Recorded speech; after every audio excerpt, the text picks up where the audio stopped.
Friends, welcome back to my channel. आज हम फिर से देखेंगे। पिछले वीडियो में हमने पढ़ा था my struggle for an education के पहला स्टेंजा जो हमारा राजीव प्रकाशन की बुक का है, उसका पहला स्टेंजा जो था उसको हमने एक्सप्लेनेशन पढ़ा था, जिसमें हमने पढ़ा था रेफरेंस, कॉन्टेक्स्ट और एक्सप्लेनेशन। आज हम उसी के आगे देखने वाले हैं। जो दूसरा पैसेज है हमारा, वो है हमारा यहाँ से द फर्स्ट साइड से लेके मी एंड न्यू लाइफ तक। जो राइटर है जो हैम्पटन जाता है अपनी पढ़ाई के लिए, तो वहाँ पे मैंने पूरा नहीं लिखा है, आपको बुक में मिल जाएगा। तो इसमें लिखा है द फर्स्ट साइड से लेके यहाँ तक मी एंड न्यू लाइफ, यहाँ तक है हमारा। तो पहले हम देखेंगे क्या रेफरेंस। रेफरेंस मतलब संदर्भ, हिंदी में बोलते हैं। तो रेफरेंस में क्या लिखना होता है? रेफरेंस में लिखना हमको ये होता है कि मान लो राइटर और लेसन का नाम जो है वो बहुत इम्पोर्टेंट होता है, जो सबसे ज़रूरी है। अगर हमारा रेफरेंस में लेसन का नाम या राइटर का नाम गलत हो जाता है, वहीं पे सारी कमियां हमारी निकल आती हैं। तो इससे हमें ध्यान रखना है कि हमें सबसे ज़्यादा ध्यान किस पे देना, अपने रेफरेंस पे, कि उसमें जो लेसन है, जो हमारे स्टेंजा दिया गया है, उसकी जो लाइनें हैं वो किस में है, किस लेसन की, उसका लेसन का नाम सही होना चाहिए, और दूसरी चीज़ उसके राइटर का नाम हमारा एकदम सही होना चाहिए। तो हम आते हैं पहले, जो पैसेज है हमारा कहाँ से लिया गया है? From the lesson. लेसन का नाम क्या है, किस लेसन से लिया गया है? My struggle for an education. My struggle for an education नामक पाठ से हमारा जो स्टेंजा है वो लिया गया है। एजुकेशन इज रिटन बाई मतलब किसके द्वारा लिखा गया है? By Booker T Washington. किसके द्वारा? Booker T Washington. तो इसमें तो सब ब्लैक से लिखा है, तो उस पर ध्यान देना है। हमको ब्लैक से तो लिखना नहीं होता है पेपर में, तो लिखना किससे होता है? ब्लैक और ब्लू पेन से। बाकी हम लिखेंगे ब्लू से, और जो हमने अंडरलाइन कर रखा है इसको हम किससे लिखेंगे? ब्लैक पेन से। जो हमारा डबल इन्वर्टेड कॉमा में लिखा है, अंडरलाइन भी कर दिया है, इसको हम किससे लिखेंगे? ब्लैक पेन से लिखेंगे, क्योंकि ये हमको हाईलाइट करना होता है कि जिस लेसन का जो लेसन है उसका नाम और राइटर का नाम हमें दिखाना होता है सही से। तो इसको हम लिखेंगे ब्लैक पेन से। तो बेटा ये हो जाएगा हमारा क्या? The passage has been taken from the lesson my struggle for an education. जो हमारा पैसेज है वो लिया गया है किससे? My struggle for an education से। किससे लिया गया है? My struggle for an education से, जिसके राइटर है बुकर टी वाशिंगटन। अब हम आएंगे कॉन्टेक्स्ट, मतलब हिंदी में बोलते हैं प्रसंग। तो इसका मतलब क्या होगा? प्रसंग। तो इस पे हम आ जाएंगे, लिखा है इन दिस पैसेज, इन पंक्तियों में। पहली बात तो क्या होता है, कॉन्टेक्स्ट में हम जो पैसेज होता है उसके बारे में थोड़ा बहुत उसी के बारे में बताते हैं। तो कॉन्टेक्स्ट हमारा है in this passage, in passage में, इस पैसेज में द राइटर डिस्क्राइब्स, जो कवि लेखक है वो डिस्क्राइब्स बताता है, डिस्क्राइब करता है हिज फीलिंग्स। किसको? हिज फीलिंग, अपनी भावनाओं को। फीलिंग मतलब भावना। When he reached Hampton, जब वह कहाँ पहुँचा? हैम्पटन पहुँचा। And saw his school, और क्या देखता है? वहाँ पहुँचकर अपने स्कूल को देखता है, स्कूल बिल्डिंग, स्कूल की इमारत को देखता है। एट द फर्स्ट टाइम, पहली बार। एट द फर्स्ट टाइम मतलब पहली बार। तो फिर से एक बार देख लेते हैं। इन दिस पैसेज, इन पंक्तियों में या इस पैसेज में द राइटर डिस्क्राइब्स, राइटर जो है लेखक वो डिस्क्राइब करता है, बताता है हिज फीलिंग, अपनी भावना को। व्हेन ही रीच्ड, जब वह, व्हेन मतलब जब, ही रीच्ड वह पहुंचता है हैम्पटन। एंड सा, और देखता है हिज स्कूल बिल्डिंग, क्या देखता है? अपने स्कूल की बिल्डिंग को। एट द फर्स्ट टाइम, पहली बार जब वह अपने स्कूल की बिल्डिंग हैम्पटन पहुंचकर देखता, उसके बारे में उस समय की फीलिंग को व्यक्त किया गया है। अब आ जाएंगे एक्सप्लेनेशन पे। एक्सप्लेनेशन मतलब हिंदी में बोलते हैं व्याख्या। तो व्याख्या पर आ गए हम। तो हमारी जो पंक्तियां उसमें आएंगे, व्हेन द राइटर, व्हेन जब, द राइटर रीच्ड, राइटर जो है हमारा लेखक पहुंचता है कहाँ? Hampton. When the writer reached Hampton, जब लेखक हैम्पटन पहुंचता है। एंड सा हिज स्कूल बिल्डिंग, और अपनी स्कूल की इमारत को देखता है। At the first time, at the first time पहली बार।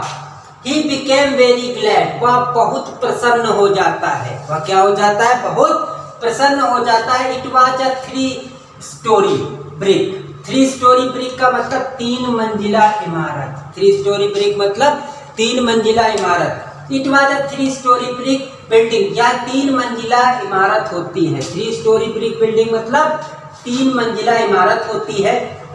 आफ्टर सीइंग इट, इसे देखने के बाद, उस बिल्डिंग को देखने के बाद, the writer was so glad, जो लेखक है वो क्या होता है, बहुत ही ज़्यादा प्रसन्न हो जाता है। मान लो किसी चीज़ को हम पहली बार देखते हैं, हमको बहुत देखने की इच्छा है, तो जब हम वहाँ पर पहुँचते हैं तो देखते हैं उसको, तो हम क्या होता है, हमारे अंदर बहुत ही ज़्यादा प्रसन्नता आ जाती है। उसी तरह से लेखक के मन में भी प्रसन्नता आ गई जब उसने पहली बार अपने स्कूल की बिल्डिंग को देखा। The writer was so glad, वह लेखक जो था वह बहुत खुश हो गया था। That he forgot all his miseries, miseries मतलब दुख, मिजरीज का मतलब यहाँ पर क्या होगा, दुख से है। तो दैट की ही फॉरगॉट, वह भूल गया, ऑल हिज मिजरीज, अपने सारे कष्ट और दुखों को वो भूल गया। इतना वो खुश हो गया बिल्डिंग को देखकर कि रास्ते में उसे जितनी भी कठिनाइयाँ मिली थी, जितना भी दुख था उसका, वो सब क्या हो गया, दूर हो गया। That he faced on the way, that he faced, उसी चीज को जो बताया उसी का कह रहा है। That मतलब कि he faced, जिसका उसने सामना किया, faced मतलब सामना किया, on the way, रास्ते में, and he faced on the way, जो भी उसने रास्ते में सामना किया कठिनाइयों का, वो सब कुछ भूल गया। To reach Hampton, हैम्पटन पहुंचने में उसे जितनी भी कठिनाइयां हुई रास्ते में, वो सब क्या हुआ, वो उसे भूल गया। क्यों भूल गया, क्योंकि वो इतना ज्यादा प्रसन्न हो गया स्कूल को देखकर। इट सीम्ड दैट, ऐसा प्रतीत होता, सीम्ड मतलब प्रतीत हो रहा था, ऐसा प्रतीत हो रहा था, दैट की it was rewarding for his all trouble, miseries and labour, miseries and labour. ध्यान से देखेंगे इसको हम। इट सीम्ड दैट, इस तरह से प्रतीत हो रहा था, इट वाज रिवार्डिंग, कि उसे उपहार मिल रहा है, फॉर हिज ऑल ट्रबल, उसके सारे संघर्ष का, मिजरीज दुख का, एंड लेबर, और जो उसने वहां पर पहुंचने में श्रम किया है, मेहनत की है, उसका उसे उपहार मिल रहा है। He felt that, उसे एहसास हो रहा था, it was providing him a new life, उसे इस चीज का ऐसा एहसास हो रहा था कि उसे एक नया जीवन मिल गया है। अब हम इसको एक बार रफली फिर से देख लेते हैं, ध्यान से देखेंगे। तो हमारा पैसेज कहाँ से था, तब फर्स्ट साइड से लेके मियां न्यू लाइफ तक, कहाँ तक था, मियां न्यू लाइफ तक। तो इसमें रेफरेंस बताया बेटा कि the passage has been taken, जो पैसेज है वो कहाँ से लिया गया है, my struggle for an education से, और इसके राइटर है बुकर टी वाशिंगटन। ये एकदम सही होना चाहिए। फिर कॉन्टेक्स्ट पे आते, 2 लाइनें लिखी हैं।